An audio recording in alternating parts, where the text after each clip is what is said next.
भी वही कह रहा हूँ अध्यक्ष महोदय, जो क्योंकि उस वक्त आपने हाउस को एडजॉर्न करके चले गए, तो स्वाभाविक है कि बाकी सदस्यों को लगेगा कि जब हमने 2-3 बार हाथ उठाए, आपने नहीं बोलने के लिए दिया, तो स्वाभाविक रूप से विधायक लोग आवाज उठाएंगे। नहीं, आपके हाथ तरफ हमारा नजर नहीं गया था माननीय सदस्य, चूंकि हाउस ऑर्डर में नहीं था। मैं प्रयास कर रहा था कि ऑर्डर में हाउस आए तो कुछ बहुत आगे बढ़े।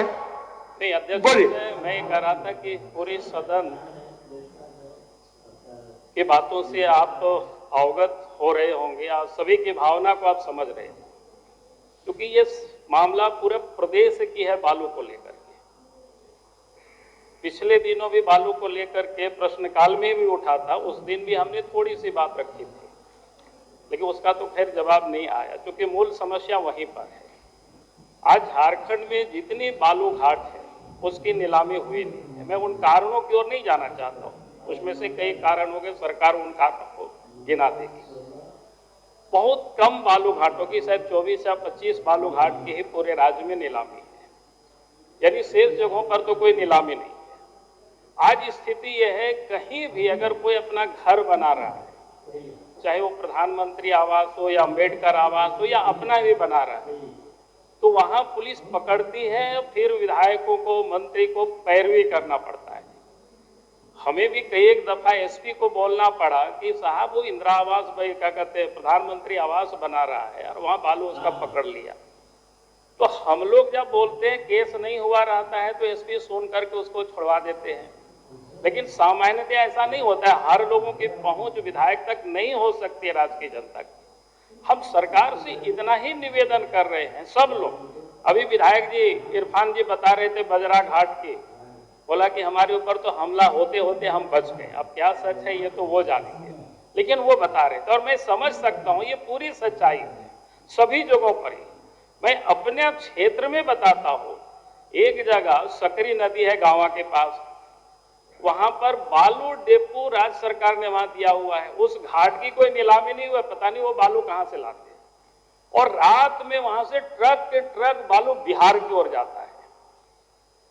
और वहां जब लोगों ने विरोध किया, विरोध करके थाना में कंप्लेन किया, उस पर कार्रवाई नहीं हुई है। जिन लोगों ने कंप्लेन किया उन्हीं लोगों के ऊपर पुलिस ने केस कर दिया। अब लोग परेशान हैं। हमने एक दफा एसपी को भी कहा, ये पूरे राज्य की ये स्थिति है।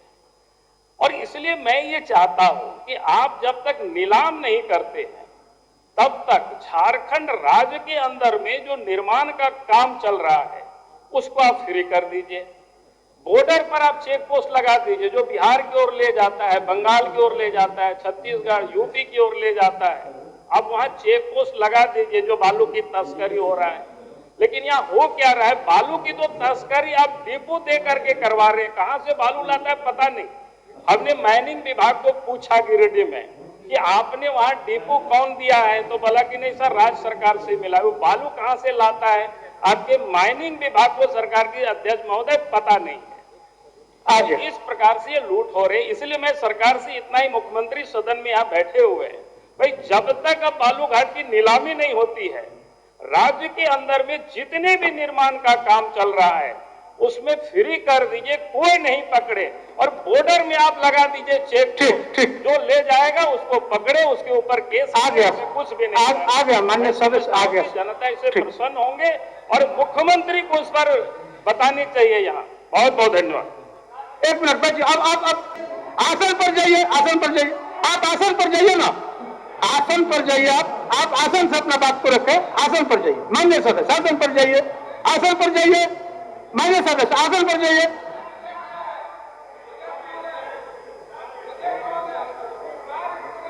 हर सूचना का जवाब। 3 तारीख की रात में बेंगाबाद प्रखंड के चकुआडीह पंचायत के मुंडेरी गांव में पुलिस बल 1:30 बजे रात में फोर्स के साथ और शराब पिए की हालत में औरतों का घर का दरवाजा तोड़ के औरतों को बेइज्जत किया है। मैं गया था उस गांव में, लोगों ने रोते रोते इस तरह की बातें बताई है जो मैं बयान नहीं कर सकता हूं। मैं सरकार से मांग करता हूं कि अविलंब में उस पुलिस फोर्स के ऊपर जो लोग थाना के उसमें लेके गए थे उन पे कड़ी से कड़ी कार्रवाई होनी चाहिए। ये बहुत घिनौनी हरकत है आज वहां हो रहा है, कल कहीं भी किसी जगह हो सकता है। धन्यवाद दर्ज करें। हमने सबको सुना अध्यक्ष महोदय। बैठ जाए सर।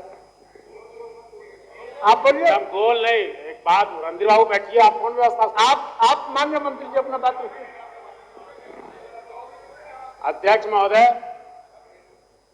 जिस बातों का जिक्र प्रश्नकर्ता ने प्रश्न में किया अध्यक्ष महोदय, एक एक का जवाब उसमें दिया, पूरक आया अध्यक्ष महोदय। उसके बाद राज्य में जो समस्या है उसके बारे में सब लोग बोले अध्यक्ष महोदय। हमने इनको एक एक करके कहा अध्यक्ष महोदय। आदरणीय बाबूलाल मरांडी सर ने जो कहा सर, उसके भी बारे में अध्यक्ष महोदय, ये हमारी किताब है जो कानून प्रक्रिया से या राज्य या माइंस डिपार्टमेंट सब कुछ चलता है।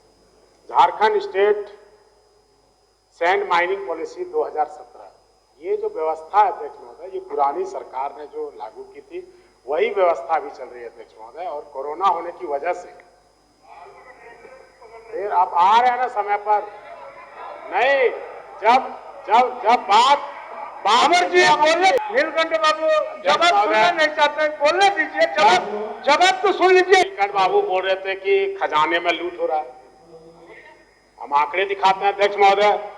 2018-19 में जो राजस्व की प्राप्तियां हुई थी अध्यक्ष महोदय, 140 लाख हुआ था। सुनना नहीं चाहते, जब छेड़िएगा तो बात सुनिए अध्यक्छ महोदय। जब इन्होंने जानना चाहा कि किसने कितना राजस्व इस राज्य को वसूल के दिया तो सुने अध्यक्ष महोदय, 18-19 में 140 लाख, 19-20 में 176 लाख और अभी वित्तीय वर्ष पूरे नहीं हुए अध्यक्ष महोदय, अभी हमने 800 माननीय सदस्य सारे लोग सुन रहे हैं, सारे लोग सुन रहे हैं। रणधीर बाबू आप भी सुनिए, आप भी सुनिए। हम परेशान हो गए आपको बोलते बोलते, सब सुन रहे हैं। अरे बादल जी मंत्री हैं, आप भी कल मंत्री थे, आपको तो निश्चित रूप से समझ है, आप भी मंत्री रह चुके हैं, आज वो मंत्री है, तो उनका जवाब नहीं सुन रहे हैं। आपका जवाब, आप मंत्री थे तो नहीं सुन रहा था लोग, आपका भी मंत्री जवाब सुन रहे थे। सुनिए, जानने का पूरा हक है अध्यक्ष महोदय कि बालू को लेकर इतनी सारी जो अवधारणाएं आई है, इस अवस्था में लाने वाले कौन है और यहाँ से उसको राहत पहुंचाने वाले कौन है। मैं आज भी कहता हूं माननीय सदस्य महोदय, अध्यक्ष महोदय आपके पास मैंने कॉपी उपलब्ध करा दी है और मैं पढ़ भी देता हूं अध्यक्ष महोदय। मैं चाहता हूं कि आपके माध्यम से, सबके माध्यम से, कि ठीक है निर्माण कार्यों में उपयोग होने वाली सामग्री, पहले आप पढ़िए ना बात मंत्री करते जी। हैं आप। अध्यक्ष महोदय, मैं पलामू का रहने वाला हूँ, विश्रामपुर थाना क्षेत्र अंतर्गत नौगढ़ा का। मैंने वहां टीओपी बनवाया अध्यक्ष महोदय। अब गांव वाले बोलते हैं कि भैया टीओपी यहां से जल्दी हटवाइए। मैं जिस दिन गांव में था अध्यक्ष महोदय, उसी दिन जो नया दरोगा बहाल हुआ था सम मिस्टर पांडे, उसको पकड़ा गया 15,000 रुपया। इसलिए एक पाड़े जी का गाड़ी ट्रैक्टर को पकड़ा था और 15,000 रुपया डिमांड किया था और उसको पिटाई किया अध्यक्ष महोदय, 5-7 लाठी मारा। उसी गुस्से में उसने पकड़वा दिया अध्यक्ष महोदय। आप सुनिए, मैं रांची का विधायक हूं अध्यक्ष महोदय और मैं चैलेंज करता हूं, छोड़िए, रात को 10 बजे के बाद, रात को 10 बजे के बाद, चाहे 10:05 हो, कौन पीसीआर गाड़ी, कौन सा ईटा, कौन सा बालू, कौन सा चिप्स की गाड़ी से उसकी 100 रुपये नहीं बंधी हुई, 100 रुपया नहीं लेता। आप कह रहे हैं आपने किया होगा, मैं तो कह रहा हूं पालन हो रहा है क्या निर्देश का, आपके आदेश का? हो गया। तो सवाल है कि सरकार खुद अपने संलिप्त है। अब आप सुनिए, खुद पैसा लेती है, आप तो फिर क्या किया? मान्य सदस्य क्वेश्चन है और आगे बढ़ना है और मान्य सदस्यों का इसी तरह का सवाल आता है। एक सवाल का अगर इतना गुरुत्व दे दीजिएगा तो फिर दिक्कत। बोलिए अध्यक्ष महोदय के नौगढ़ा में बालू पकड़ा गया और 15,000, मैं गवाह हूं अध्यक्ष महोदय। एक इंस्पेक्टर ने रंका में बालू पकड़ा था हमारे विधानसभा क्षेत्र में। मैंने एसपी को कंप्लेन किया, डीआईजी को कंप्लेन किया और दूसरे दिन वो इंस्पेक्टर लाइन हाजिर हो गया, सस्पेंड होके लाइन हाजिर हो गया।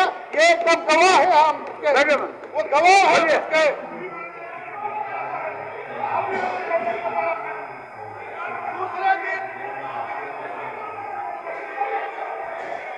माननीय सदस्य, आसन का मजबूरी है। हम एक सवाल पर कितना समय व्यय कर सकते हैं? एक सवाल पर कितना समय व्यय कर सकते हैं? किस व्यवस्था के तहत आया सामने बताइए। माननीय सदस्य राज सिन्हा जी।